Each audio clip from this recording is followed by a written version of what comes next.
Welcome to a minute of marvels from the bird kingdom.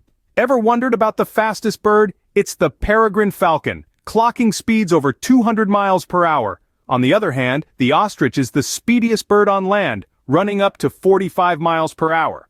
Now think about the smallest bird. It's the bee hummingbird, weighing less than a penny.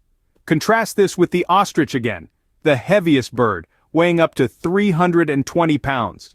Did you know that the most common bird is the chicken with over 25 billion worldwide? And finally, ever wondered about the bird with the most colorful plumage? Meet the resplendent quetzal, a bird so beautiful it was considered sacred by ancient civilizations. Intrigued? There's a world of avian wonders waiting to be discovered. Stay curious.